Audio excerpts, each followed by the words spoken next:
Shalom, perkenalkan, nama saya Novena Unam dengan NIM 10320250043, kelas B, Program Studi Manajemen Pendidikan Kristen.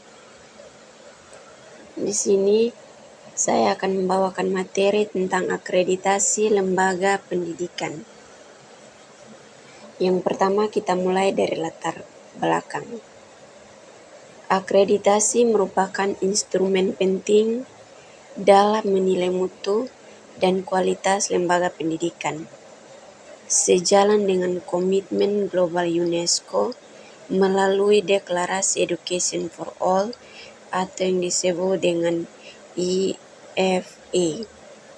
Berbagai negara termasuk Indonesia menjadikan akreditasi sebagai kebijakan nasional untuk menjamin kualitas satuan pendidikan.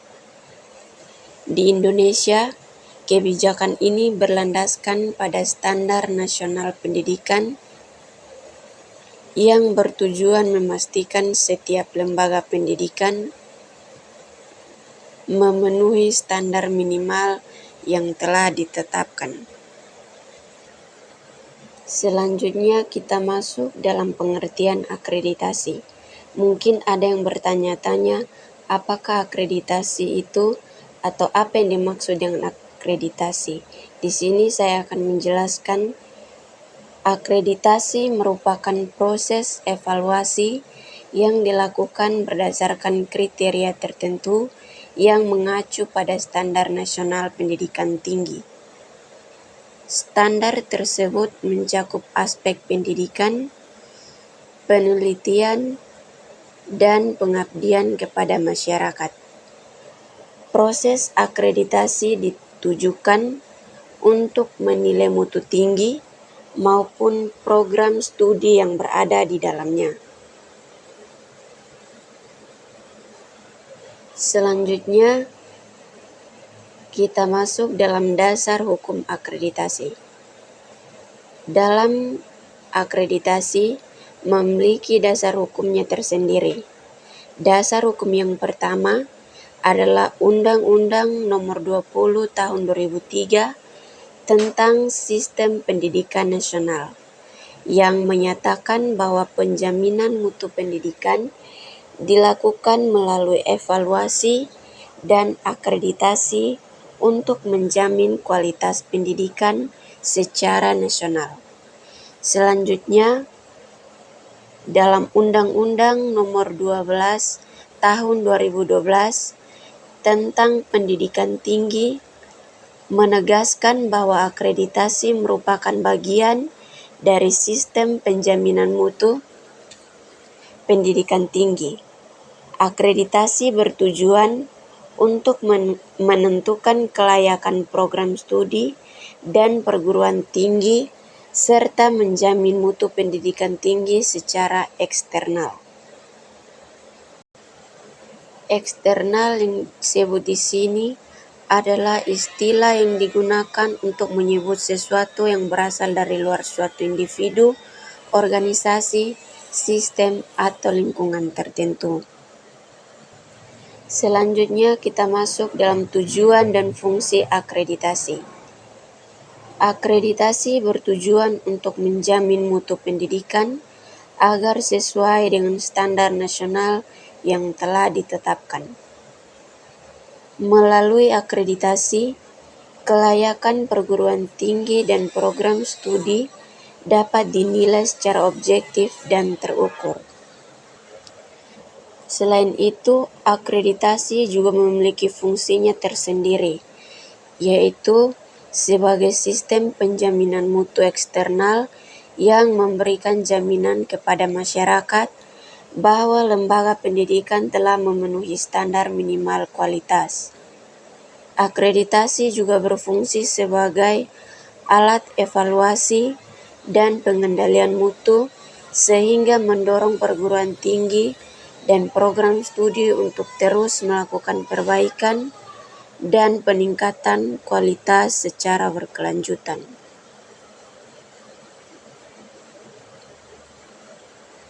Selanjutnya kita masuk dalam prinsip-prinsip akreditasi. Akreditasi memiliki prinsip-prinsipnya tersendiri, yaitu pelaksanaan akreditasi harus berlandaskan pada prinsip-prinsip tertentu agar proses penilaian berjalan secara adil dan dapat bertanggung jawab. Prinsip-prinsip akreditasi meliputi, yaitu yang pertama, objektivitas, yaitu penilaian yang dilakukan berdasarkan data dan fakta yang nyata. Yang kedua, transparansi, yaitu proses dan hasil akreditasi dapat diketahui oleh pihak yang berkepentingan. Yang ketiga, akuntabilitas, yaitu setiap tahapan akreditasi dapat dipertanggungjawabkan secara administratif dan akademik. Yang keempat, keadilan, yaitu akreditasi dilakukan tanpa diskriminasi dan memperhatikan kondisi masing-masing lembaga pendidikan.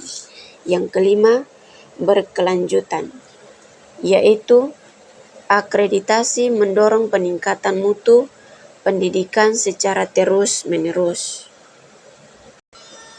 Selanjutnya kita masuk dalam pembahasan yang kedua, yaitu sistem akreditasi lembaga pendidikan di Indonesia.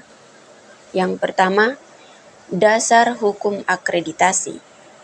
Lembaga pelaksana akreditasi bertugas menyusun instrumen akreditasi, melakukan penilaian, serta menetapkan peringkat akreditasi berdasarkan standar dan ketentuan yang berlaku.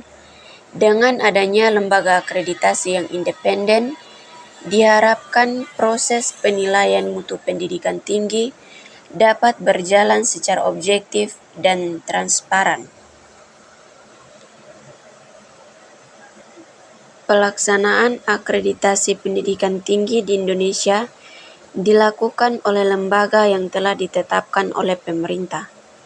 Akreditasi perguruan tinggi dilaksanakan oleh Badan Akreditasi Nasional Perguruan Tinggi atau yang disebut dengan BAN-PT.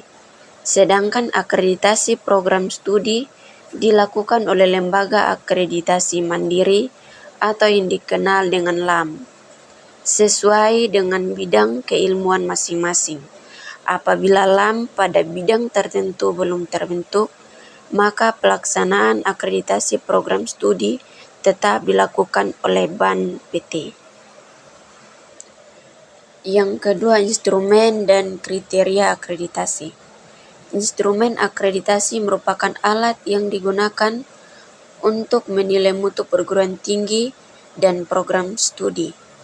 Instrumen ini disusun berdasarkan Standar Nasional Pendidikan Tinggi yang mencakup aspek pendidikan, penelitian, dan pengabdian kepada masyarakat, serta aspek pendukung lainnya seperti sumber daya manusia, sarana dan prasarana, tata kelola, dan pembiayaan. Yang ketiga, mekanisme akreditasi. Mekanisme akreditasi dimulai dari pengajuan akreditasi oleh perguruan tinggi atau program studi melalui sistem yang telah disediakan oleh lembaga akreditasi.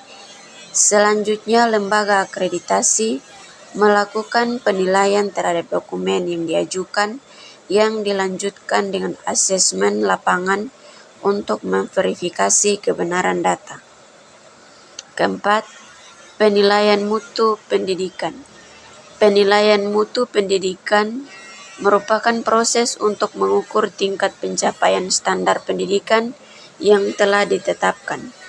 Melalui penilaian ini dapat diketahui kelebihan dan kekurangan perguruan tinggi atau program studi dalam menyelenggarakan pendidikan.